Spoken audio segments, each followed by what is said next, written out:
Share ಮಾರ್ಕೆಟ್ನಲ್ಲಿ ಹೂಡುವಂಥ ಬಹಳಷ್ಟು ಮಂದಿ ಇದರಲ್ಲಿ ಬರೀ ನಷ್ಟನೇ, ಲಾಭನೇ ಇಲ್ಲ ಅಂತ ಹೇಳ್ತಾರೆ. ಆದರೆ ಇದರಲ್ಲಿ ಲಾಭ ಮಾಡ್ಕೊಳ್ಳೋಂಥದ್ದು ಏನು?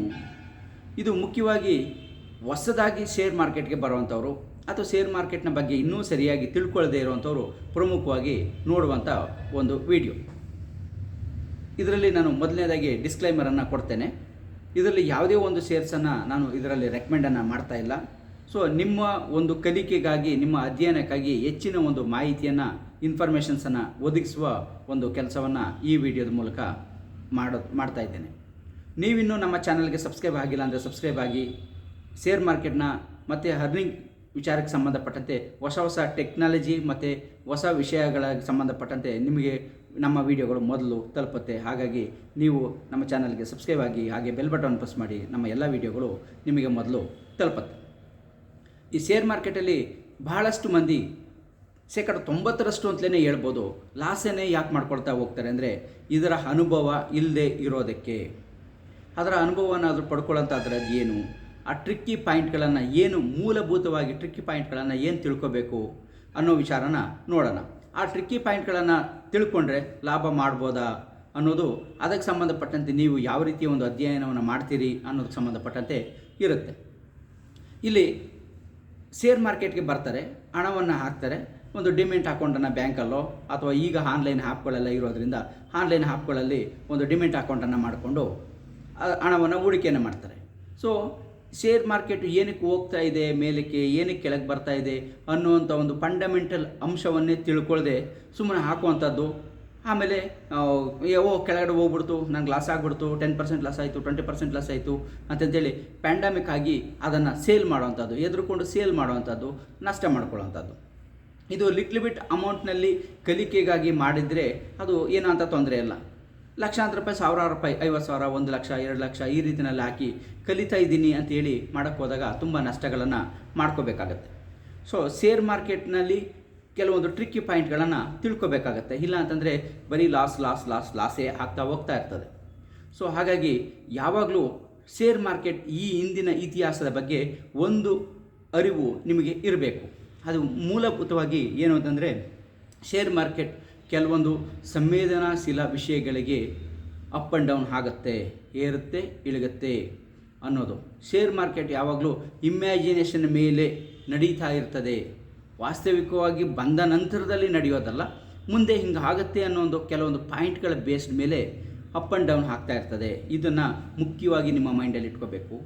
ಜೊತೆಗೆ ನಮ್ಮ ಭಾರತದ ಶೇರ್ ಮಾರ್ಕೆಟ್ ಅಷ್ಟೇ ಅಲ್ಲ, ಪ್ರಪಂಚದ ಯಾವುದೇ ಒಂದು ಶೇರ್ ಮಾರ್ಕೆಟ್ಗಳನ್ನು ಇಲ್ಲಿವರೆಗೂ ತೊಗೊಂಡ್ರೆ ಎಲ್ಲವೂ ಅಪ್ ಆ್ಯಂಡ್ ಡೌನ್ಗಳು ಆಗಿರೋವಂಥದ್ದೇ ಬರ್ತದೆ.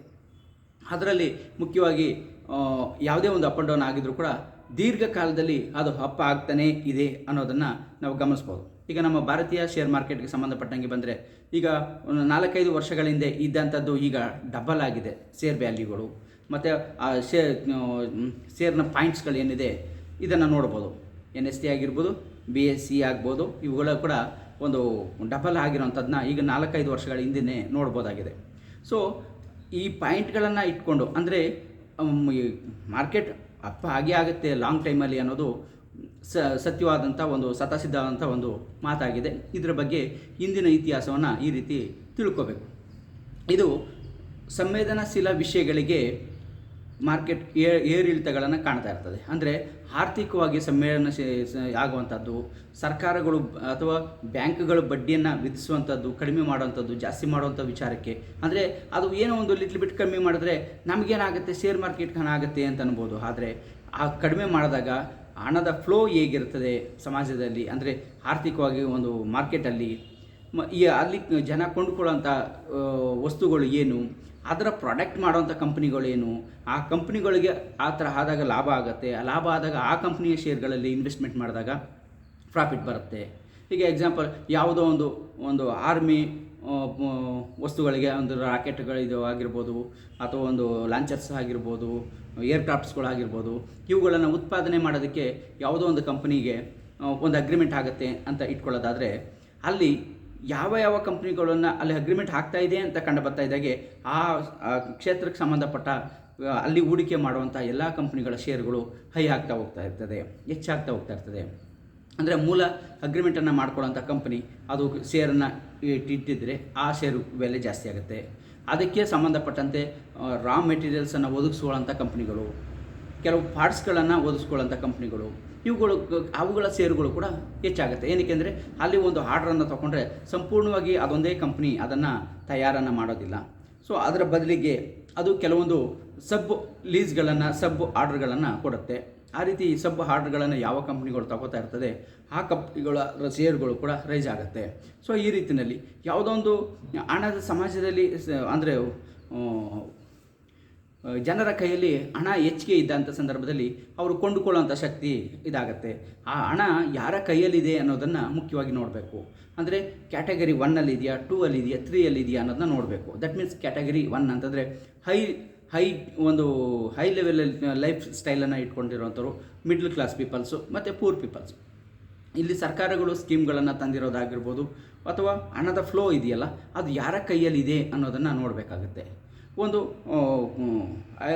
ಟಾಪ್ ಲೆವೆಲನ್ನು ಸ್ಟೈಲ್ಗಳನ್ನು ಹೊಂದಿರೋಂಥವ್ರಾದರೆ ಅವರೇನು ಮಾಡ್ತಾರೆ, ದೊಡ್ಡ ದೊಡ್ಡ ಕಾರ್ಗಳನ್ನು ಕೊಂಡುಕೊಳ್ಳೋವಂಥದ್ದು ಅಥವಾ ಹೊಸ ವಸ್ತುಗಳನ್ನು ಪರ್ಚೇಸ್ ಮಾಡೋವಂಥ ಐಷಾರಾಮಿ ವಸ್ತುಗಳನ್ನು ಪರ್ಚೇಸ್ ಮಾಡುವಂಥದ್ದಕ್ಕೆ ಹೋಗ್ತಾರೆ. ಆವಾಗ ಆ ಐಷಾರಾಮಿ ವಸ್ತುಗಳನ್ನು ಉತ್ಪಾದನೆ ಮಾಡುವ ಕಂಪ್ನಿಗಳ ಅವುಗಳಿಗೆ ಲಾಭ ಆಗುತ್ತೆ. ಹಾಗಾಗಿ ಆ ಶೇರುಗಳ ಮೇಲೆ ಇನ್ವೆಸ್ಟ್ಮೆಂಟನ್ನು ಮಾಡಿದಾಗ ಅದರಲ್ಲಿ ಲಾಭ ಬರುತ್ತೆ ಅನ್ನೋದು. ಇನ್ನು ಮಿಡ್ಲ್ ಕ್ಲಾಸ್ ಪೀಪಲಲ್ಲಿ ಹಣ ಹೆಚ್ಚಿಗೆ ಇದ್ದಂಥ ಸಂದರ್ಭದಲ್ಲಿ ಅವರು ಕೊಂಡುಕೊಳ್ಳೋಂಥ ವಸ್ತುಗಳು ಯಾವುದು, ಲೋ ಕ್ಲಾಸ್ ಪೀಪಲಲ್ಲಿ ಇದ್ದಾಗ ಅಂದರೆ ಲೋ ಕ್ಲಾಸ್ ಅಂದರೆ ತಪ್ಪಾಗಿ ತಿಳ್ಕೊಬಾರ್ದು. ಇಲ್ಲಿ ಪೂರ್ ಪೀಪಲ್ಸ್ ಅಂತ, ಆರ್ಥಿಕವಾಗಿ ಪೂರ್ ಪೀಪಲ್ಸ್ ಅಂತ ಏನು ಕನ್ಸಿಡರನ್ನು ಮಾಡ್ತೀವಿ ಅಂಥವರು ಸರ್ಕಾರ ಏನೋ ಒಂದು BPL ಅಂತ ಕನ್ಸಿಡರ್ ಮಾಡಿದೆ, ಅವರ ಕೈಯಲ್ಲಿದ್ದಾಗ ಅವರು ಎಂಥ ವಸ್ತುಗಳನ್ನು ಪರ್ಚೇಸ್ ಮಾಡ್ತಾರೆ ಅನ್ನೋದಕ್ಕೆ ಸಂಬಂಧಪಟ್ಟಂತೆ. ಮತ್ತು ಇದರಲ್ಲೂ ಕೂಡ ಇನ್ನೂ ಬೈಫರ್ಗೆಟ್ ಆಗುತ್ತೆ. ನಗರ ಪ್ರದೇಶಗಳಲ್ಲಿ ವಾಸ ಮಾಡುವಂಥ ಜನ, ಗ್ರಾಮೀಣ ಪ್ರದೇಶದಲ್ಲಿ ವಾಸ ಮಾಡುವಂಥ ಜನ, ಈ ರೀತಿಯಲ್ಲಿ ಬೈಫರ್ಗೆಟನ್ನು ಮಾಡ್ತಾ ಹೋಗುತ್ತೆ. ಸೊ ಹಾಗಾಗಿ ಈ ಮನಿ ಇನ್ಫ್ಲೂಯೆನ್ಸ್ ಏನಿರ್ತದೆ ಇದ್ರ ಬಗ್ಗೆನೂ ಕೂಡ ಗಮನವನ್ನು ಇಟ್ಕೊಂಡಿರಬೇಕು. ಮತ್ತು ಅಂತಾರಾಷ್ಟ್ರೀಯ ಮಟ್ಟದಲ್ಲಿ ಏನಕ್ಕೆ ಅಂತಂದರೆ ಯಾವುದೇ ಒಂದು ವ್ಯವಹಾರಗಳು ಇವಾಗ ಡಾಲರ್ ರೂಪದಲ್ಲಿ ಆಗ್ತಾ ಇರೋದ್ರಿಂದ ಅಂತಾರಾಷ್ಟ್ರೀಯ ಮಟ್ಟದಲ್ಲಿ, ಅದರಲ್ಲೂ ಅಮೇರಿಕಾ, ಯುರೋಪ್ ಕಂಟ್ರೀಸ್ಗಳಲ್ಲಿ ಆಗುವಂಥ ಹೋಗುಗಳು ಕೂಡ ಈ ಒಂದು ಡಾಲರ್ ಮೇಲೆ ಪರಿಣಾಮ ಬೀರೋದ್ರಿಂದ, ಆ ಡಾಲರ್ನ ಮೇಲೆ ಪರಿಣಾಮ ಬೀರೋದ್ರಿಂದ FIDಗಳು ಏನಿರ್ತಾರೆ ಅಂದರೆ ಫಾರಿನ್ ಇನ್ವೆಸ್ಟ್ಮೆಂಟರ್ಸ್ ಏನಿರ್ತಾರೆ ಅವ್ರುಗಳು ಮಾಡೋವಂಥದ್ದು ಹಣವನ್ನು ಹಾಕೋದು ತೆಗೆಯೋದನ್ನು ಮಾಡ್ತಾ ಇರ್ತಾರೆ. ಅಲ್ಲಿನ ಒಂದು ಬಡ್ಡಿ ಏರಿಳಿತಗಳಿಗೂ ಕೂಡ ಅನ್ವಯ ಆಗ್ತಾ ಇರ್ತದೆ.